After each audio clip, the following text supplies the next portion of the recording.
அல்லாஹ்.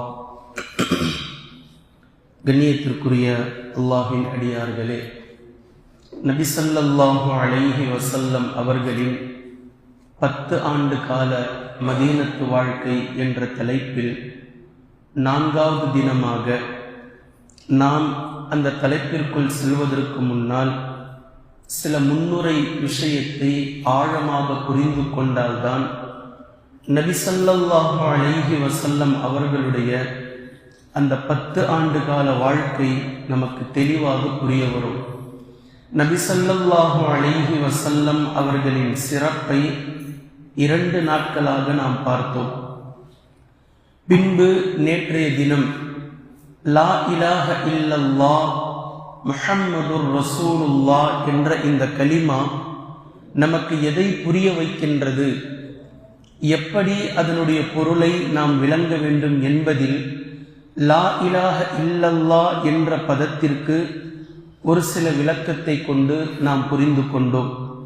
அதே போன்று அதற்கு அடுத்ததாக வரக்கூடிய அடுத்த சொற்றொடர் முஹம்மதுர் ரசூலுல்லாஹ். முஹம்மது ஸல்லல்லாஹு அலைஹி வஸல்லம் அவர்களை அல்லாஹ்வின் தூதர் என்று நான் ஏற்றுக்கொண்டேன். அப்படின்னா என்ன பொருள்?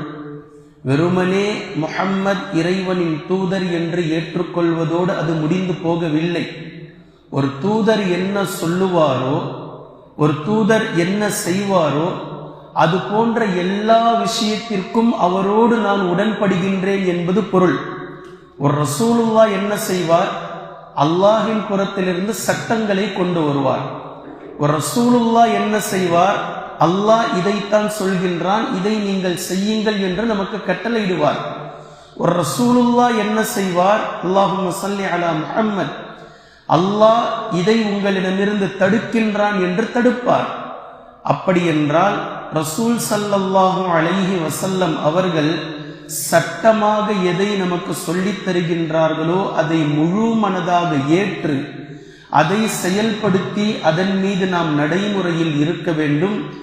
ரசூல் ஸல்லல்லாஹு அலைஹி வஸல்லம் அவர்கள் எதை கொண்டு நம்மை தடுக்கிறார்களோ அதிலிருந்து நாம் விலகி முழு மூச்சாக உள்ளத்தாலும் உடலாலும் உணர்வாலும் தடுக்கப்பட்ட விஷயத்தை கொண்டு நாம் வெறுத்தவர்களாக இருக்க வேண்டும். இதுதான் முஹம்மதுர் ரசூலுல்லாஹி ஸல்லல்லாஹு அலைஹி வஸல்லம் அவர்களின் மீது நாம் கொண்டிருக்கக்கூடிய உண்மையான பற்றாகும். இந்த கலிமாவில் வரக்கூடிய முஹம்மதுர் ரசூலுல்லாவை நான் ஏற்றிருக்கின்றேன் என்பது பொருளாகும். இப்ப முஹம்மது ஸல்லல்லாஹு அலைஹி வஸல்லம் அவர்கள் நமக்கு சொல்லித் தருகின்றார்கள், எதை நீங்கள் செய்தால் அல்லாஹ் சந்தோஷம் அடைகின்றான், எதை நீங்கள் செய்வதினால் அல்லாஹ் கோபப்படுகின்றான், எதை நீங்கள் செய்வதை கொண்டு அல்லாஹ் உங்களை மன்னிப்பான், எதை நீங்கள் செய்வதினால் அல்லாஹ் உங்களை தண்டிப்பான் என்ற இது போன்ற எல்லா விதமான செயல்பாடுகளும் நமக்கு அல்லாஹ்வின் தூதர் ஸல்லல்லாஹு அலைஹி வஸல்லம் அவர்கள் சொல்லித் தந்திருக்கிறார்கள். இதை அல்லாஹ் குர்ஆனில் இப்படி பேசுகின்றான், வமா ஆதாகுமுர் ரசூலு ஃபஹுதூஹு வமா நஹாகும் அன்ஹு ஃபன்தஹூஹு. எதை உங்களுடைய தூதர் ரசூல் உங்களிடத்தில் கொண்டு வந்தாரோ அதை நீங்கள் எடுங்கள், அதை நீங்கள் எடுத்து செயல்படுங்கள், நடைமுறைப்படுத்துங்கள். உங்களுடைய தூதர் உங்களை எதை விட்டு தடுத்து விட்டாரோ அதிலிருந்து நீங்கள் விலகியிருங்கள். இதை அல்லாஹு தஆலா குர்ஆனில் பறைசாற்றுகின்றான்.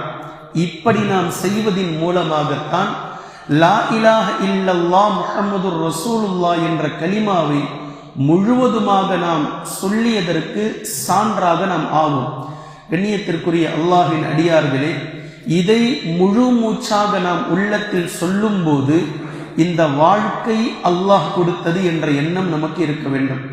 இந்த உடன்பிறப்புகள் அல்லாஹ் நமக்கு கொடுத்தது, இந்த உறவுகள் அல்லாஹ் நமக்கு கொடுத்தது, மனைவி மக்கள் அல்லாஹ் நமக்கு கொடுத்தது, இந்த திருமணங்கள் அல்லாஹ் நமக்கு செய்தது. இது எல்லாமே இந்த கலிமாவை கொண்டுதான் நடக்கின்றது. இந்த கலிமா இல்லாமல் இதில் எந்த விதமான விஷயமும் இல்லை என்பதை முதலில் நாம் ஆழமாக நாம் விளங்க வேண்டும். இப்படி விளங்குவதினால்தான் நமக்கு ஒரு விஷயம் புரிய வரும், இந்த உலகத்தில் எதுவுமே நம்முடையதல்ல. நாமே நம்முடையவர்கள் அல்லவே. நம்மை நாம் யாரென்று இல்லாமல் இருக்கும் போது நம்மை படைப்பாளன் ஒருவன் படைத்தான். இப்ப நம்மை படைப்பாளன் ஒருவன் படைத்தான். இந்த உடல் நம்முடையதல்ல, இந்த உயிர் நம்முடையதல்ல, கை கால் நம்முடையதல்ல, நாமே நம்முடையது அல்ல என்று இருக்கும்போது நாம் காணக்கூடியவைகளும் இந்த உலகில் நமக்கு கிடைப்பவைகளும் நமக்கு உறவினர்களாக வரக்கூடியவர்களும் எப்படி நம்முடையவர்களாக நம்முடையதாக மாறும்? நிச்சயமாக இல்லை. இந்த உலகில் எதுவெல்லாம் நம்முடையது என்று நாம் சொல்கின்றோமோ அது நம்முடையதல்ல. இந்த பொருளாதாரம் நம்முடையதல்ல, நாம் வசிக்கும் வீடு நம்முடையதல்ல, நாம் பெற்றெடுத்த குழந்தைகள், நாம் நமக்கு வாய்த்திருக்கக்கூடிய மனைவி, இவைகளை நம்முடையதாக நாம் ஏன் சொல்கின்றோம் என்றால் அல்லாஹ் நமக்கு கொடுத்தது. அல்லாஹ் நமக்கு கொடுத்ததினால் அவைகள் சில காலங்கள் நம்முடையவர்களாக இருப்பார்கள், பின்பு அவர்களும் வேறு ஒருவருடையவர்களாக மாறிவிடுவார்கள். கண்ணியத்திற்குரிய அல்லாஹ்வின் அடியார்களே, இதை நாம் உன்னிப்பாக கவனிக்க வேண்டும். இதை நாம் புரியக்கூடிய விஷயத்தில் இன்னும் தெளிவாக புரிய வேண்டும். நாம் ஒரு கடைக்கு வேலைக்கு போறோம், நல்ல விளங்குது. நாம ஒரு கடைக்கு வேலைக்கு போறோம். இப்போ ஓனர் ஒருவர் இருக்கிறார். இப்போ ஓனர் சில கண்டிஷன்ஸ் போட்டு நம்மளை வேலைக்கு சேர்க்கிறார். காலையில் 8 மணிக்கு வரணும், சாயங்காலம் நைட்டு 8 மணிக்கு உங்களை வேலையிலேருந்து விடுவேன். மதியம் 1 மணி நேரம் உங்களுடைய லஞ்ச் டைம், 2 வேளை டீ கொடுப்பேன், எப்பயாவது ஸ்நாக்ஸ் ஏதாவது கிடைச்சா நான் வாங்கி கொடுப்பேன். கடையினுடைய பொருட்கள் பத்திரமா நீங்க பார்த்துக்கணும். சில நேரத்தில் நான் இருப்பேன், சில நேரத்தில் நான் இருக்க மாட்டேன். நான் பர்ச்சேஸுக்கு போவேன். என்னைக்காவது நான் ஊர்ல இல்லை அப்படின்னாக்கா உங்ககிட்ட நீங்க வீட்டுக்கு போகணும், சாவி வாங்கிட்டு வரணும், கடையை திறக்கணும். அதே மாதிரி 8 மணி ஆச்சுனாக்கா கடையை கரெக்டா பூட்டணும், எல்லா பொருளையும் ஒழுங்கா எடுத்து வைக்கணும், போய் வீட்டில் கொடுத்துடணும். இப்படின்னு சொல்லிட்டு ஓனர் 10 நாள் கடைக்கு வரல அப்படின்னா அந்த கடை இவருடையதாக மாறிவிடுமா? இருக்கக்கூடிய பொருட்கள் இவருடையதாக ஆகிவிடுமா? ஓனர் என்ன சொன்னாரோ அதற்கு மாற்றமாக இவர் செயல்படுவதனால் ஓனருக்கு மோசடி செய்கிறார் என்றுதானே பொருள். ஓனர் இவரை எந்த கண்டிஷன்ல அமர்த்தினாரோ அதற்கு மாற்றமாக லஞ்சுக்கு 1 மணி நேரம் டைமும் கொடுத்தாரு. ஓனருடைய பர்மிஷன் இல்லாம இவர் 1.5 மணி நேரம் எடுத்துக்கிறார். 1 மணி நேரம் இவருக்குரியது, அரை மணி நேரம் எக்ஸ்ட்ரா எடுத்தாரு. இது ஓனருக்காக இவர் கடையில் இருந்து வேலை செய்ய வேண்டிய நேரத்தில் மோசடி செய்திருக்கிறார். இதுதானே பொருள். கடையில கல்லாவில் கரெக்டாக வியாபாரம் பண்ணி போட வேண்டிய காசை ஒரு 10 ரூபாய் ஒரு பாக்கெட்ல போட்டுக்கிட்டார். இது மோசடியா இல்லையா? இது ஈமான் இல்லாத தன்மையா இல்லையா? ஓனர் எதை நம்பிக்கையோடு இவரை விட்டுவிட்டு சென்றாரோ இவருக்கு கொடுக்கப்பட்ட இந்த கடையினுடைய விஷயத்தில் இவர் மோசடி செய்து விட்டார். இப்ப இதே அடிப்படையில் தான் அல்லாஹ் நம்மை அமர்த்தி இருக்கின்றான். இந்த வேலையில் ஓனர் என்ன விலைக்கு இதை விற்க சொன்னாரோ அந்த விலைக்கு நாம் விற்கணும். யாருக்கு இலவசமா கொடுத்துருங்கன்னு சொன்னாரோ அவங்களுக்கு இலவசமா கொடுத்துடணும். யார் வந்தா இவர்கிட்ட நீங்க வியாபாரம் பண்ணாதீங்க, இவர் நம்ம கடைக்கு கஸ்டமர் தேவையில்லை அப்படின்னு சொல்லி ஓனர் சொன்னாரோ அப்ப வேலையால் அதை கண்டிப்பா கேட்கணும். 8 மணிக்கு வந்து கடை திறங்கன்னு சொன்னா 8 மணிக்கு ஷார்ப்பா வந்து கடை திறக்கணும். 8 மணிக்கு மூடிருங்கன்னு சொன்னா 8 மணிக்கு மூடிடணும். எது ஓனர் சொன்னாரோ அதை சரிவர செய்ய வேண்டும். இத்தனைக்கும் இடையில் கடை நம்முடையதல்ல, கடையில் உள்ள பொருட்கள் நம்முடையதல்ல. ஓனருக்கு நாம் விசுவாசமாக இருக்க வேண்டும். இருந்தால் ஓனர் நமக்கு சம்பளம் கொடுப்பார். இந்த விஷயம் நமக்கு தெளிவா புரியுதா இல்லையா? இப்ப இதை இன்னும் கொஞ்சம் ஆழமா விளங்குங்க. ஓனர் சொல்லக்கூடிய வேலையை செய்யக்கூடிய நேரத்தில் ஓனருடைய என்ன சொல்றாரோ அதில் நஷ்டம் இருக்கு. உதாரணமா ஏதோ ஒரு பொருள் எக்ஸ்பைரி ஆயிடுச்சு, இந்த பொருளை தூக்கி கடாசிடுங்க அப்படின்னு ஓனர் சொல்றாரு. இவரு இல்ல இல்ல நஷ்டமாயிடும், இது நான் வேற ஏதாவது செய்யறேன் அப்படின்னு சொல்லுவது முந்திரி கொட்டத்தனம். ஓனர் சொல்றாரு, நான் என்ன சொல்றேனோ அதை செய், நான் சொல்வதை நீ செய். நஷ்டமானா என்னுடையது தானே, உன்னுடையது அல்லவே. நஷ்டமாச்சு அப்படின்னா என்னுடையதுதான் நஷ்டமாகிறது, உன்னுடையது நஷ்டமாகவில்லை அப்படின்னு சொல்லும் போது உண்மையான ஒரு விசுவாசி தொழிலாளி அதைத்தான் செய்வார். இதை அப்படியே நம்முடைய இஸ்லாத்தோடு கொஞ்சம் ஒப்பிட்டு பாருங்கள். அல்லாஹ் சொல்கின்றான், இதை இப்படி இப்படி நீ செலவு செய், இதை இந்த மாதிரி நீ நடந்து கொள், நீ ஜிஹாதுக்கு செல், நீ போருக்காக செல், உன் கை வெட்டப்படலாம், உன் கால் வெட்டப்படலாம், உன் உயிர் போகலாம், இது நஷ்டம். ஆனா எஜமானன் சொல்கின்றான், நஷ்டம் அடைந்தாலும் பிரச்சனை இல்லை, நஷ்டம் என்னுடையது, அதுல உனக்கு எந்த கவலையும் இல்லை, எந்த பிரச்சனையும் இல்லை. இப்படித்தான் மனிதன் யோசிக்க வேண்டும். ஓனர் அவனுடைய கை, அவனுடைய கால், அவனுடைய உடல், அவன் கொடுத்த உயிர். அவன் எப்போது எதை தேவை என்று நினைக்கின்றானோ அப்போது அவன் அதை எடுக்கின்றான். யாருக்கு எதை தேவை என்று அவன் நினைக்கின்றானோ அப்போது அவன் அவருக்கு அதை கொடுக்கின்றான். இதில் கொடுப்பதும் எடுப்பதும் அவனுடைய அதிகாரத்தில் கட்டுப்பட்டது என்பதை உண்மையாக நாம் விளங்கி இருந்தோமே ஆனால் அல்லாஹ் கிட்ட இது நஷ்டம், இது லாபம் என்று நாம் பேச மாட்டோம். அல்லாஹ் எதை சொன்னானோ அதை அப்படியே செய்துவிட்டு சென்று கொண்டே இருப்போம். இது ஒரு விதம். ஓனருக்கு விசுவாசமாக அவன் சொன்ன அடிப்படையில் சரிவர இருந்து கொண்டிருப்பது ஒரு விதம். இதில் இன்னொரு விதம் ஒன்று இருக்கிறது. இன்னொரு விதம் என்னவென்றால், விசுவாசியாக ஓனருக்கு இருப்பது கரெக்டா அவர் சொன்ன மாதிரி பர்ஃபெக்டா செஞ்சுட்டு அவர் சொல்லாததையும் கூடுதலாக ஓனருக்காக செய்வது. ஓனர் அதனால் சந்தோஷப்படுகிறார், ஓனர் அதை தான் விரும்புறார். இருந்தாலும் இவருக்கு கொடுக்கக்கூடிய சம்பளத்திற்கு இந்த வேலை போதும் என்று நினைத்து கொண்டிருக்கும் போது ஓனர் கிட்ட தொழிலாளியாகவே, ஓனர் நீங்க கொடுக்கறத கொடுங்க, ஆனா நான் இதெல்லாம் நானே செய்யறேன், நான் இப்படிலாம் உங்களுடைய கடைக்காக உழைக்கின்றேன், நான் இந்த வேலைகள் எல்லாம் எக்ஸ்ட்ராவா செய்யறேன், நீங்க கொடுக்கறத கொடுங்க என்று ஓனருக்காகவே விசுவாசமாக இருப்பது சம்பளம் கொடுக்கலனாலும் கவலைப்படுறதில்லை. சம்பளத்தை குறைத்து, அடுத்த மாசம் சேர்த்து தரேன்ப்பா, 10,000 ரூபாய் சம்பளம், 5,000 ரூபாய் இப்ப இருக்க வச்சுக்கோ, அடுத்த மாசம் 5,000 ரூபாய் சேர்த்து 15,000 ரூபாய் தரேன், பிரச்சனை இல்லை. அதை பற்றிய எந்த கவலையும் தொழிலாளி கொள்வதில்லை. பின்பு ஓனர் கஷ்டப்படும் போது தன்னுடைய சம்பளத்திலிருந்து ஓனருக்காகவே செலவு செய்வது. இப்படியும் சில விசுவாசிகள் இருக்கிறாங்களா இல்லையா? ஓனருக்கும் தொழிலாளிக்கும் மத்தியில் கணக்கு வழக்கே இல்லாத அளவிற்கு ஓனர் தேவைப்படும் போது இவருக்கு செய்வதும் இவர் அவருக்காக செய்வதும், ஓனருக்காகவே தன்னை அர்ப்பணிக்கக்கூடிய சில நபர்கள் இருக்கிறாங்க. இப்ப இது உலகத்தினுடைய புரிதலுக்காக நான் சொல்றேன். சில முஃமின்கள் இப்படி இருக்கிறார்கள். அல்லாஹு தஆலா அவர்களுடைய வாழ்க்கையை எந்த நிலையில் வைத்திருந்தாலும், எந்த நிலையில் சோதனை கொண்டு சோதிக்கப்பட்டாலும் அவர்கள் அல்லாஹுக்கு தங்களுடைய உயிரையும் பொருளாதாரத்தையும் இருப்பதை கொண்டு அல்லாஹ்வின் பாதையில் அவர்கள் செலவு செய்து கொண்டே இருப்பார்கள்.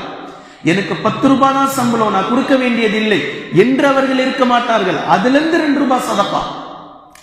அவருக்கு கொடுக்கப்பட்டிருக்கக்கூடிய உயிர், அவருடைய உடலே ஊனமாக இருக்கும், அவருக்கு கை கால் ஊனமாக இருக்கும், அவருடைய மூளை குறைபாடுடையதாக இருக்கும், அவருடைய பார்வை குறைபாடுடையதாக இருக்கும், அவருடைய காது குறைபாடுடையதாக இருக்கும். ஆனால் அவர் அல்லாஹுக்காக முன்வரிசையில் நிற்பார்.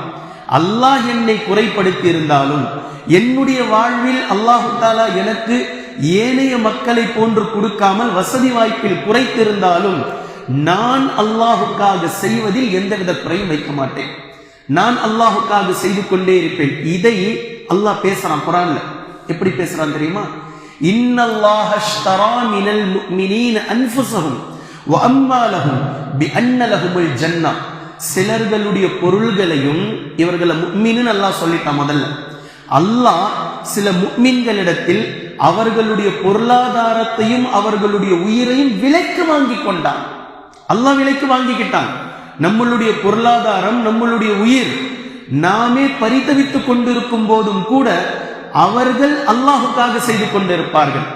சரியான முறையில் அல்லாஹுக்காக எதை செய்ய வேண்டுமோ அதன் அடிப்படையில் அவர்கள் வாழ்ந்து கொண்டிருப்பார்கள். இப்படிப்பட்டவர்களுக்கு பிஅன்ன லஹுமுல் ஜன்னah, நிச்சயமாக அவர்களுக்கு சொர்க்கத்தை அல்லாஹு தஆலா வாக்குறுதி கொடுக்கின்றான் என்பதை குர்ஆன் பேசி காட்டுகின்றது. இப்போ மீண்டும் செய்திக்கு வாங்க. லா இலாஹ இல்லல்லாஹ் முஹம்மதுர் ரசூலுல்லாஹ் என்று ஒருவர் வெறுமனே வாய் வழியாக மொழிவதினால் அவர் பூர்ணத்துவம் பெற்ற முஸ்லிமாக மாறிவிட முடியாது, முஃமினாக மாறிவிட முடியாது. மாற்றமாக இந்த கலிமா எதை உணர்த்துகின்றதோ, இந்த கலிமாவினுடைய பொருள், மூலப்பொருள் எதை சொல்கின்றதோ அதன் அடிப்படையில் தன்னுடைய வாழ்நாளை, வாழ்க்கையை முழுவதுமாக முற்றிலுமாக அல்லாஹுக்காக அடிபணிந்து அவர் தனது வாழ்க்கையை அல்லாஹ்விடத்தில் சரணடையாத வரைக்கும் முழுவதுமான பூர்ணத்துவம் பெற்ற முஸ்லிமாக மாறிவிட மாட்டார். அல்லாஹ் சூரத்துல் பக்ராவிலும் பேசுறான், பலாமன் அஸ்லம வஜ்ஹஹு லில்லாஹ், அல்லாஹுக்காக தான் சரணடைந்து விடுவது, முற்றிலும் கட்டுப்பட்டு விடுவது. அதுல ஏன் எதுக்குன்ற கேள்வியே கிடையாது. இப்ராஹிம் அலைஹிஸ்ஸலாம் அவர்களை போன்று ஃபலம்மா அஸ்லமா வதல்லஹு லில் ஜபீன். இப்ராஹிம் அலைஹிஸ்ஸலாம் அவர்கள் தன்னுடைய மகனார் இஸ்மாயில் அலைஹிஸ்ஸலாம் அவர்களை அறுப்பதற்காக சென்றபோது, தன்னுடைய கனவை நனவாக்குவதற்காக சென்றபோது அல்லாஹ் இவ்விருவர்களுடைய ஈமானை பற்றி பேசுகின்றான். இதுதான் லா இலாஹ இல்லல்லாஹ்வின் மீது முற்றிலும் கட்டுப்பட்டவர்களுடைய இருவர்களுடைய நிலை. அல்லாஹ்வே அதை பேசுறான். ஃபலம்மா அஸ்லமா வதல்லஹு லில் ஜபீன், முற்றிலும் கட்டுப்பட்ட நிலையில் அல்லாஹுக்கு இருவரும் சரணடைந்து விட்டார்கள். அறுபட வந்தவர் அறுத்து விடுங்கள் என்று சொன்னார், அறுக்கக்கூடியவர் நான் அறுக்கிறேன் என்று சொன்னார். இருவர்களுக்கு மத்தியில் ஒரு சிறிய முகசுளிப்பு கூட கிடையாது. ஏன் இப்படி அல்லாஹ் சோதிக்கின்றான் நம்மை? ஏன் இந்த மாதிரி ஒரு விஷயத்தை கொண்டு அல்லாஹ் சோதிக்கின்றான்? இப்படிப்பட்ட சோதனையினால் அல்லாஹ் நாடுவதுதான் என்ன? இப்படிப்பட்ட சோதனையினால் அல்லாஹுக்கு என்ன சந்தோஷம்? இப்படிப்பட்ட சோதனையை கொண்டு அல்லாஹு தஆலா என்ன சொல்ல வருகின்றான்? தந்தையும் கேட்கல, மகனும் கேட்கல, இருவர்களுக்கும் இப்படிப்பட்ட எந்த கேள்வியும் இல்லை. அல்லாஹ் நாடுகின்றான். இதை தான் நான் சொன்னேன், அல்லாஹ் நாடியது செய்கின்றான். இப்ப இப்ராஹிம் அலைஹிஸ்ஸலாம் தெளிவா விளங்குனாங்க, இஸ்மாயில் என்னுடையவர் அல்ல, இஸ்மாயில் என்னுடைய குழந்தை என்று இப்ராஹிம் அலைஹிஸ்ஸலாம் நினைத்திருந்தால், யா அல்லாஹ் என் மகனை ஏன் அறுக்க சொல்கின்றாய் அப்படின்னு சொல்லி கேட்டிருக்கணும் இல்ல. இவர் நீ எனக்கு தந்த மகன், நீ கொடுத்தாய், நீ கேட்கிறாய். இப்போ தன் மகன் என்ன செய்கிறார்? தந்தையாக இருந்தாலும் என் உயிரை அறுப்படதானே அல்லாஹ் நினைக்கின்றான். செய்யுங்கள், அறுத்து விடுங்கள். இப்போ இருவர்களுடைய இந்த விஷயத்தில் அல்லாஹு தஆலா பேசக்கூடியதுதான் லா இலாஹ இல்லல்லாஹ்வினுடைய முழுமையான விளக்கத்தை நம்மால் புரிந்து கொள்ள முடியும். ஏன் எதற்கு என்ற கேள்வி கேட்காமல் அல்லாஹ் எதன் அடிப்படையில் நம்முடைய வாழ்க்கையை அமைக்க வேண்டும் என்று சொல்கின்றானோ அதை முற்றிலும் அப்படியே கட்டுப்பட்டு அமைத்துக் கொள்வது. இப்ப வாங்க, ஒரு தெளிவான ஒரு விஷயத்தை நீங்கள் நாம் விளங்கிக் கொள்ள வேண்டும். நபி ஸல்லல்லாஹு அலைஹி வஸல்லம் அவர்கள் சொன்னார்கள், அல்லாஹும்ம அன்த ரப்பி லா இலாஹ இல்லா அன்த ஹலக்தனி வ அன அப்துக வ அன அலா அஹ்திக வ வஅதிக மஸ்ததஅத். இப்போ இந்த சய்யிதுல் இஸ்திக்ஃபார் போதும். இப்போ இதற்கு பெயர் வைத்தார்கள் சய்யிதுல் இஸ்திக்ஃபார். அல்லாஹ்விடத்தில் பாவ மன்னிப்பு தேடக்கூடிய இஸ்திக்ஃபார்களில் தலையாய் இஸ்திக்ஃபார் இந்த இஸ்திக்ஃபார். இதை யார் காலையிலும் மாலையிலும் ஓதுவாரோ ஒரு சொர்க்கம் நுழைவார். ஹதீஸை நம்ம பார்க்கிறோம். காலையிலும் மாலையிலும் ஓதுவதினால் அவர் சொர்க்கம் செல்வாரா? காலை ஓதி மாலை வரைக்கும் இதில் என்ன இருக்கிறதோ அதன்படி அவர் இருந்தால் சொர்க்கம் செல்வாரா? மாலையில் அவர் ஓதுவதினால் சொர்க்கம் செல்வாரா? மாலை இதை ஓதி காலை வரைக்கும் இதில் எப்படி இருக்கின்றதோ இதன் அடிப்படையில் வாழ்வதனால் அவர் சொர்க்கம் செல்வாரா? எதனால் சொர்க்கம் செல்வார்? இப்போ ஒரு கம்பெனி இருக்கு, கம்பெனிக்கு நம்ம வேலைக்கு போகணும். கம்பெனியுடைய ரூல்ஸ் படி நமக்கு ஐடி கார்டு போடப்படுது. ஐடி கார்டை போட்டாச்சு. ஐடி கார்டை போட்டதுனால ஓனர் உங்களுக்கு சம்பளம் கொடுத்துருவாரா? இல்லை, இந்த கம்பெனியில நான் வேலை செய்யறேன்னு சொல்லி ஐடி கார்டை போட்டுட்டு காலையிலிருந்து சாயங்காலம் வரைக்கும் வேலை செஞ்சா சம்பளம் தருவாரா? ஐடி கார்டு துவா, ஐடி கார்டு லா இலாஹ இல்லல்லாஹ் முஹம்மது ரசூலுல்லாஹ், அதை எடுத்து கழுத்துல மாட்டியாச்சு. ஆனா மாட்டினதுக்கு பின்னாடி வேலையே செய்யல. ஐடி கார்டை போட்டுக்கிட்டு வெளியே சுத்துறார், ஐடி கார்டை போட்டுக்கிட்டு போய் படுத்து தூங்கிட்டார், ஐடி கார்டை மாட்டிக்கிட்டு உட்காந்து வேற ஏதோ வெட்டி கதை பேசுறாரு. அப்புறம் ஓனர் கிட்ட சொன்னார், நான் தான் நீங்க கொடுத்த ஐடி கார்டை காலையில இருந்து சாயங்காலம் வரைக்கும் போட்டுக்கிட்டே இருந்தேனே, அதை போட்டுக்கிட்டு தானே நான் வெளியே போனேன், அதை போட்டுக்கிட்டு தானே நான் தூங்கினேன். போட்டதுக்கு கூலி இல்லப்பா, போட்டதினால் இந்த கம்பெனியில நீ வேலை செய்யற என்பதற்கான அடையாளம். ஆனா வேலை செஞ்சாதான கூலி. இப்ப லா இலாஹ இல்லல்லாஹ் முஹம்மது ரசூலுல்லாஹ் என்ற கலிமாவை சொன்னால் முஸ்லிம் என்று நினைப்பார்கள். நீங்கள் தொழுவதினால் முஸ்லிம் ஆயிட்டீங்க, நீங்க நோன்பு வைத்ததினால் முஸ்லிம் என்று ஆகிவிட்டீர்கள். அப்போ வேலை வேலை காலை முதல் மாலை வரை செய்யக்கூடிய வேலை. இப்ப இந்த துவா என்ன சொல்லுது? அல்லாஹும்ம அன்த ரப்பி, அல்லாஹும்ம யா அல்லாஹ், அன்த ரப்பி, நீ என்னுடைய ரப், நீ என்னுடைய ரப். ரப்புனா என்ன பொருள்? இப்ப மறுபடியும் நீங்க வாங்க. லா இலாஹ இல்லல்லாஹ், இலாஹிலிருந்து அல்லாஹின் பக்கம் அல்லாஹ் நம்மளை அழைக்கிறான். பின்பு அல்லாஹிலிருந்து ரப்பின் பக்கம் நம்ம அல்லாஹ் அழைக்கிறான். சொல்றது விளங்குதுங்களா? பல முறை நான் சொல்றேன், முஸ்லிம் முஸ்லிம் முஸ்லிம். முஸ்லிமுக்கு சொர்க்கம் கிடையாது, முஃமினுக்குத்தான் சொர்க்கம். முஸ்லிமில் இருந்து பரிணாம வளர்ச்சியாக நீங்கள் முஃமினாக மாற வேண்டும். முஃமினுக்கு சொர்க்கம் இருக்கின்றது. சொர்க்கத்தில் நீங்கள் உயர் ரக பதவியை அடைய வேண்டிய நினைத்தால் நீங்கள் முஃமினில் இருந்து முத்தகீனாக மாற வேண்டும். இன்னும் உயர் ரக பதவியை நீங்கள் அடைய நினைத்தால் முத்தகீனில் இருந்து நீங்கள் முஹ்சினாக மாற முற்பட வேண்டும். இப்ப இதே போன்றுதான் உங்களுக்கு இப்ப தெரிகின்றது, இலாஹ் என்று ஒருவன் இருக்கின்றான். இந்த இலாஹிலிருந்து அல்லாஹ்வை நீங்கள் அல்லாஹ் ஒருவன் தான் என்பதற்கு நீங்க முதல்ல வரணும். பின்பு அல்லாஹ் அவன்தான் ரப்பாக இருக்கின்றான் என்பதற்கு நீங்கள் வர வேண்டும். இலாஹிலிருந்து அல்லாஹ், அல்லாஹிலிருந்து ரப், இதற்கு நீங்கள் கடந்து செல்ல வேண்டும். இப்படி நீங்கள் செல்லாமல் முழுவதுமான ஒரு இஸ்லாத்தை, பூர்ணத்துவத்தை அடைந்துவிட முடியாது. இப்போ இலாஹ், இலாஹிலிருந்து அல்லாஹ், இலாஹ் என்று இந்த உலகத்தில் இருக்கக்கூடிய ஒட்டுமொத்த கடவுளுக்கும் இவர்கள் பேர் கொடுக்கிறார்கள். ஆனால் அல்லாஹ் ஒருவன் தான் என்பதை அல்லாஹ் பறைசாற்றுகின்றான். நீங்கள் யாரையெல்லாம் பார்த்து இலாஹ் இலாஹ் என்று சொல்கிறீர்களோ இலாஹ் அல்ல. லவ் கான ஃபீஹிமா ஆலிஹத்துன் இல்லல்லாஹு லஃபஸததா. இப்போ இந்த இலாஹ் என்ற பதத்தினுடைய ஒரிஜினல் வார்த்தையை அல்லாஹ் அங்க கொண்டுட்டு வரான். ஆலிஹா, அலிஹ், அலிஃப் லாம் ஹா, ஆலிஹா என்பது இதனுடைய உண்மையான கரெக்டான, அதிலிருந்து தான் இந்த வார்த்தை பிறக்குது. இப்ப இந்த ஆலிஹாக்கள் இல்லைன்ற அல்லாஹ் தஆலா, பின்பு யார் இருக்கிறார் இந்த உலகத்தில் கடவுளாக? அல்லாஹ் ஒருவன் தான் இருக்கின்றான். இலாஹ் என்ற பதத்தில் இருந்து நீங்கள் அல்லாஹ் என்ற பதத்திற்கு வாருங்கள். பின்பு அல்லாஹ்வை நீங்கள் ரப்பாக ஏற்றுக்கொள்ளுங்கள். வெறுமனே அல்லாஹ்வை அல்லாஹ்வாக ஏற்றுக்கொள்வதனால் எந்த பயனும் இல்லை. இலாஹிலிருந்து அல்லாஹிற்கு நீங்கள் கடந்து வந்திருக்கிறீர்கள். அல்லாஹ்வை ரப்பாக ஏறுங்கள் என்று குர்ஆன் பேசுகின்றது. இப்ப அததான் இந்த துவா சொல்லுது. அல்லாஹும்ம அன்த ரப்பி லா இலாஹ இல்லா அன்த ஹலக்தனி. சூரத்துல் ஃபாத்திஹாவினுடைய முதல் வார்த்தையை நீங்கள் கவனிக்கலாம். அல்ஹம்துலில்லாஹி ரப்பில் ஆலமீன். இப்ப இங்க பாருங்க, அல்லாஹும் இருக்கு, ரப்பும் இருக்கு. அல்ஹம்துலில்லாஹி ரப்பில் ஆலமீன். அல்லாஹ் என்ற வார்த்தையையும் அல்லாஹ் கொண்டு வந்திருக்கிறான், ரப் என்ற வார்த்தையையும் அல்லாஹ் கொண்டு வந்திருக்கிறான். இப்போ அல்லாஹுக்கே எல்லா புகழும். யார் அந்த அல்லாஹ்? ரப்புல் ஆலமீன், அகிலங்களை படைத்து பரிபாலித்து போஷிக்கக்கூடிய ரப்புக்கு தான் அந்த வார்த்தை. இப்ப இதே மாதிரி இன்னொரு இடத்துல நீங்க பார்க்கலாம், இன்னல்லதீன காலு ரப்புனல்லாஹ். நல்லவர்கள், நல்லவர்கள், இன்னல்லதீன காலு அவர்கள் கூறுவார்கள், ரப்புனல்லாஹ், அல்லாஹ் எங்களுடைய ரப்பாக இருக்கின்றான். அல்லாஹ் தான் எங்களுடைய ரப்பு. ரெண்டுத்துக்கும் வேற வேற வித்தியாசம் இருக்கின்றது, புரியுது? அல்லாஹ் எங்களுடைய ரப்பாக இருக்கின்றான் என்று அவர்கள் கூறுவார்கள் என்பதை நாம் பார்க்கின்றோம்.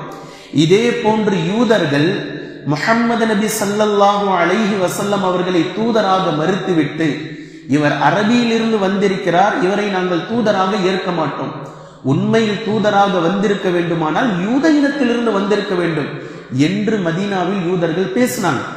சூரத்துல் பக்கரால அல்லாஹ் தஆலா பதில் சொல்கின்றான், நபியே நீங்கள் அவங்களுக்கு பதில் சொல்லுங்க. குல் அத்துஹாஜூனனா ஃபில்லாஹி. அல்லாஹ்வின் விஷயத்தில் நீங்கள் தர்க்கம் புரிகிறீர்களா? எதற்காக தர்க்கம் புரிகிறீர்கள்? முஹம்மது என்ற தூதர் ஸல்லல்லாஹு அலைஹி வஸல்லம் அரபு வம்சத்திலிருந்து நபியாக வந்துவிட்டார் என்பதற்காக அல்லாஹ்வின் விஷயத்தில் நீங்கள் தர்க்கம் புரிகிறீர்களா? இதுல இருந்து இன்னொரு விஷயம் நமக்கு தெளிவா புரியுது. நீங்க முஹம்மதுர் ரசூலுல்லாஹ்வில் நீங்கள் கை வைத்தால் லா இலாஹ இல்லல்லாஹ் உங்ககிட்ட தெளிவா இல்லைன்னு அர்த்தம். இரண்டையும் பிரிக்க முடியாது. முஹம்மது அரபு வம்சத்திலிருந்து வந்துவிட்டார், யூத வம்சத்திலிருந்து வரவில்லை என்பதற்காக அல்லாஹ்வின் விஷயத்தில் நீங்கள் தர்க்கம் புரிகிறீர்களா? வஹுவ ரப்புனா வ ரப்புக்கும், அவன்தான் உங்களுடைய ரப்பும் எங்களுடைய ரப்பும் என்று நபியை நீங்கள் கூறுங்கள். இது சூரத்துல் பக்கரா பேசுது. அல்லாஹ்வின் விஷயத்தில் நீங்கள் தர்க்கம் புரிகிறீர்களா? அவன்தான் உங்களுடைய ரப்பாகவும் இருக்கின்றான், எங்களுடைய ரப்பாகவும் இருக்கின்றான் என்று அல்லாஹ் தஆலா பேச சொல்கின்றான். கண்ணியத்திற்குரிய அல்லாஹ்வின் அடியார்களே, இப்ப இந்த வார்த்தையை கவனிங்க. அல்லாஹும்ம அன்த ரப்பி லா இலாஹ இல்லா அன்த, வணக்கத்திற்குரியவன் உன்னை தவிர வேறு யாரும் இல்லை என்று சொல்லிட்டு ஹலக்தனி ஹலக்தனி, நீதான் என்னை படைத்தாய். வஅன அபுதுக, நான் உனக்கு அடிமையாக இருக்கின்றேன். இதனுடைய உண்மையான பொருள் என்ன? நான் உனக்கு அடிமையாக இருக்கின்றேன். இதுதான் ரப்புக்கு நாம் அடிமைகள். அதாவது நாம் இபாதத் செய்வதற்கு அவன் தகுதியானவன். இது ரப். நாம் இபாதத் செய்வதற்கு அவன் தகுதியானவனாக இருப்பதுதான் ரப்பினுடைய உச்சம். இப்போ ரப் நம் இடத்தில் எப்படி இருக்கின்றானோ அப்படி நடந்து கொண்டிருக்கின்றான். ஆனால் ரப்பிடத்தில் நாம் எப்படி இருக்க வேண்டுமோ அப்படி நடந்து கொண்டிருக்கிறோமா என்பதுதான் கேள்வி.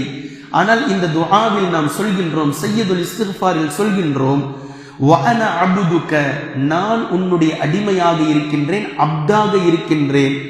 வஅன அலா அஹ்திக வவஅதிக மஸ்ததஅது, உன்னிடத்தில் நான் என்ன உடன்படிக்கையை மேற்கொண்டிருக்கின்றேனோ அதன் அடிப்படையில் நான் இருப்பேன், என்னால் இயன்றவரை நான் இருப்பேன் என்ற வார்த்தையை கொண்டே நமக்கு புரிகின்றது அல்லாஹுக்கு முற்றிலும் கட்டுப்பட்ட ஒரு அடியாராக இருந்துவிட முடியாது. ஏன்னா அல்லாஹ் அவ்வளவு கருணையாளன், அவ்வளவு விஷயத்தை நமக்கு செய்திருக்கின்றான்.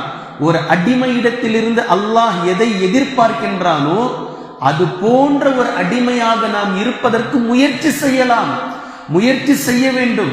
எவ்வளவு தூரம் அல்லாஹ் நமக்கு செய்திருக்கின்றானோ அந்த அளவிற்கு நாம் செல்ல வேண்டும், அதற்காக முயற்சி செய்ய வேண்டும். ஆனால் நம்முடைய அபதுகள் எதில் இருக்கிறது தெரியுமா? 5 வேளை தொழுக, ரமலான் வந்தா நோன்பு, வசதி இருந்தா ஹஜ்ஜு, வசதி இருந்தா ஜகாத், முடிஞ்சு போச்சு. அப்ப அல்லாஹ் தஆலா இங்க சொல்றானே, இன்னல்லாஹ் அஷ்தரா மினல் முஃமினீன அன்ஃபுஸஹும் வ அம்வாலஹும் பிஅன்ன லஹுமுல் ஜன்னah, அவர்களுடைய பொருளாதாரத்தையும் அவர்களுடைய உயிரையும் அல்லாஹ் விலைக்கு வாங்கி கொண்டான் என்று அல்லாஹ் சொல்கின்றானே, அந்த அபது எப்போதாக நாம் மாறப் போகின்றோம்? இப்ப இதுக்கு நான் உங்களுக்கு புரிய வைக்கணும் அப்படின்னா, இப்போ நல்லா தெளிவா வாங்க. மறுபடியும் ஓனர் கிட்ட நம்ம வேலைக்கு போறோம். இப்போ ஓனர் கிட்ட அக்ரிமெண்ட் போட்டு வேலைக்கு சேர்ந்தாச்சு. ஓனர் சொல்றாரு, நீங்க போங்க, அவருடைய கையை வெட்டிட்டு வாங்கன்னு சொல்றாரு. புரிஞ்சுக்குங்க, புரிதலுக்காக நீங்க போங்க, கையை வெட்டிட்டு வாங்கன்னு சொல்றாரு. இவரு ஓனர் கிட்ட கை கட்டிட்டு நிக்கிறார். மறுபடியும் ஓனர் வரார், ஓனர் சொல்றாரு, நீங்க போங்க, அவருடைய தலையை வெட்டிட்டு வாங்கன்னு சொல்றாரு. இவர் கை கட்டிக்கிட்டே நிக்கிறார். ஆனா ஓனரை பார்த்து சலாம் சொல்றாரு. ஓனர், நான் உங்களுக்கு விசுவாசமா இருக்கிறேன்னு சொல்றாரு, அப்படியே சொல்றாரு. ஆனா ஓனர் சொல்ற வேலை செய்யறது இல்லை. இப்போ இப்படிப்பட்ட அபுது எப்படி அந்த ஓனர் அந்த அடிமையை பார்ப்பார்? இப்போ நாம் இதைத்தான் செய்து கொண்டிருக்கின்றோம். சுருக்கமாக சொல்ல வேண்டுமானால் குர்ஆன் அல்லாஹ்வினுடைய சட்ட திட்டங்களை நீங்கள் நடைமுறைப்படுத்துங்கள் என்று சொல்கின்றது. இப்ப இவர் தொழுகிறார், கை கட்டிட்டு நிற்கிறார். நோன்பு வைக்கிறார், கை கட்டிட்டு நிற்கிறார். ஜகாத்து கொடுக்கிறார், கை கட்டிட்டு நிற்கிறார். ஹஜ்ஜு செய்கிறார், கை கட்டிட்டு நிற்கிறார். இப்ப அல்லாஹ் சொல்கின்றான், என்னுடைய தீர்ப்பை நீங்கள் தீர்ப்பாக வழங்குங்கள், என்னுடைய சட்ட திட்டங்களை நீங்கள் நடைமுறைப்படுத்துங்கள், என்னுடைய குர்ஆன் எப்படி சொல்கின்றதோ அதன் அடிப்படையில் உங்களுடைய இந்த ஊரை நீங்கள் உருவாக்குங்கள், இந்த உலகத்தை மாற்றுங்கள், இந்த நாட்டை அல்லாஹ்வினுடைய சட்ட திட்டத்திற்காக கொண்டு வர முயற்சி செய்யுங்கள். ஆனா இவர் நின்றுகிட்டே இருக்கிறார், சலாம் சொல்றார். ஓனர் வரும்போது சலாம் சொல்றார். இப்போ நம்மளுடைய அபதுகள் இந்த அளவில் தான் இருக்கின்றது. கொஞ்சம் யோசிச்சு பாருங்க. நபி ஸல்லல்லாஹு அலைஹி வஸல்லம் அவர்களுடைய காலகட்டத்தில் உயிரை துறந்து, உயிர் தியாகம் செய்து, ஊரை விட்டு, மனைவி மக்களை விட்டு ஹிஜ்ரத் செய்து, இப்படியெல்லாம் சிரமப்பட்டு உயிரை விட்டு அவர்கள் அடைய போவதற்காக சொர்க்கமும் மன்னிப்பும் இருக்கின்றது. வெறுமனே எந்த உழைப்பும் செய்யாமல் தொழுது விட்டு, நோன்பு நோற்று விட்டு, ஜகாத்தும் ஹஜ்ஜும் நிறைவேற்றிவிட்டு இப்படியே இருப்பவர்களுக்கும் சொர்க்கமும் மன்னிப்பும் இருக்கிறது அப்படின்னாக்கா சிரிப்பா இல்ல? காமெடியா இருக்கா இல்லையா? ஒரு ஜமாத், ஒரு கூட்டம் நபி ஸல்லல்லாஹு அலைஹி வஸல்லம் அவர்களுடைய காலகட்டத்தில் இந்த உயிர் அல்லாஹுக்காக, உடல் அல்லாஹுக்காக, பொருளாதாரம் அல்லாஹுக்காக, மனைவி மக்கள் அல்லாஹுக்காக, வாழும் வாழ்க்கை அல்லாஹுக்காக, ஒட்டுமொத்தமும் அல்லாஹுக்காக என்ற சரணாகதி அடைந்த அந்த ஜமாத்துக்கு அல்லாஹுடைய மன்னிப்பும் சொர்க்கமும் இருக்கிறது என்று சொல்லிட்டு, எந்த உழைப்புமே செய்யாமல் வெறுமனே தொழுது விட்டு, நோன்பு வைத்து விட்டு, ஜகாத்தும் ஹஜ்ஜும் நிறைவேற்றி விட்டு நமக்கும் அல்லாஹுடைய மன்னிப்பும் சொர்க்கமும் இருக்கிறது என்று சொல்வது எப்படிப்பட்ட காமெடி இது? எப்படிப்பட்ட விளையாட்டுத்தனம்! நம்முடைய உழைப்பு என்ன? இந்த உழைப்பு என்ன? இந்த உழைப்பை மேற்கொள்வதற்காகத்தான் 13 ஆண்டு காலமாக கலிமாவை சொல்லிக் கொண்டிருந்த நபி ஸல்லல்லாஹு அலைஹி வஸல்லம் அவர்கள் இதன்படி நடைமுறைப்படுத்துவதற்காகத்தான், இதன்படி செயல்படுவதற்காகத்தான் மக்காவை விட்டு மதீனாவிற்கு செல்கின்றார்கள். சுருக்கமாக சொல்ல வேண்டுமானால், குர்ஆன் இறங்கிக் கொண்டே இருக்கின்றது. குர்ஆனுடைய சட்டங்களை நடைமுறைப்படுத்த வேண்டும், குர்ஆனின் அடிப்படையில் வாழ வேண்டும். இது மக்காவில் சாத்தியமல்ல, மதீனாவிற்கு சென்று நடைமுறைப்படுத்த செல்கின்றார்கள். எதை நடைமுறைப்படுத்த? லா இலாஹ இல்லல்லாஹ் முஹம்மதுர் ரசூலுல்லாஹ் என்ற கலிமா என்ன சொல்கின்றதோ இதை நடைமுறைப்படுத்துவதற்காகத்தான் மதீனாவிற்கு செல்கின்றார்கள். அல்லாஹ் அதைத்தான் தேர்வு செய்கின்றான். இந்த 13 ஆண்டு காலங்கள் லா இலாஹ இல்லல்லாஹ் முஹம்மதுர் ரசூலுல்லாஹ் என்பது வாய் வழியாக சொல்லிக் கொண்டிருந்த காலம், வாய் வழியாக சொல்லிக் கொண்டிருந்த காலம். இப்போது நாம் சொல்லிக் கொண்டிருப்பதை போன்ற மீதமுள்ள 10 ஆண்டுகள் நபி ஸல்லல்லாஹு அலைஹி வஸல்லம் அவர்கள் முழுக்க முழுக்க இந்த கலிமாவின் அடிப்படையில் இஸ்லாத்தை நடைமுறைப்படுத்திய காலம். இஸ்லாம் என்றால் இதுதான் என்பதை மிக தெளிவாக உலகத்திற்கு எடுத்துரைத்த காலம். இதன் அடிப்படையில் வாழ்ந்த அந்த 10 ஆண்டுகளை நாம் தெளிவாக புரிய வேண்டும். இப்போது நம்முடைய இஸ்லாம் எங்கு இருக்கிறது என்றால் மக்கா வாழ்க்கையில இருக்கு, மக்கா வாழ்க்கையில இருக்கு. இப்போ 13 ஆண்டு காலம் மக்கா வாழ்க்கையை மட்டும் நான் பின்பற்றுவேன், 10 ஆண்டு காலம் அப்ப மதீனத்து வாழ்க்கை என்னங்க ஆச்சு அப்படின்னாக்கா 23 ஆண்டு காலம் சேர்ந்ததுதான் இஸ்லாம் என்பதை தெளிவாக புரிந்து கொள்ளுங்கள். வெறுமனே 13 ஆண்டு கால வாழ்க்கையை மட்டும் நிறைவேற்றிவிட்டு அல்லாஹ்விடத்தில் சொர்க்கத்தையும் மன்னிப்பையும் எதிர்பார்ப்பது என்பது மிகப்பெரிய கேள்விக்குறி. கண்ணியத்திற்குரிய அல்லாஹ்வின் அடியார்களே, உங்களிடத்தில் ஒரு கேள்வியை நான் கேட்கிறேன். இது பரீட்சைக்கான கேள்வி அல்ல, நார்மலா கேள்வி கேட்கிறேன். குர்ஆனிற்கு சிறந்த தஃப்சீர் எது? இப்னு கஸீர். வேற? குர்ஆனிற்கு தஃப்சீர் எது என்று கேட்டதும் இப்னு கஸீர் அப்படின்னு சொல்லி நம்ம கிட்ட பதில் வருது. தஃப்சீர்களில் முதன்மையானது இப்னு கஸீர். குர்ஆனிற்கு தஃப்சீர் எது அப்படின்னு நான் கேட்கிறேன். ஹதீஸ்.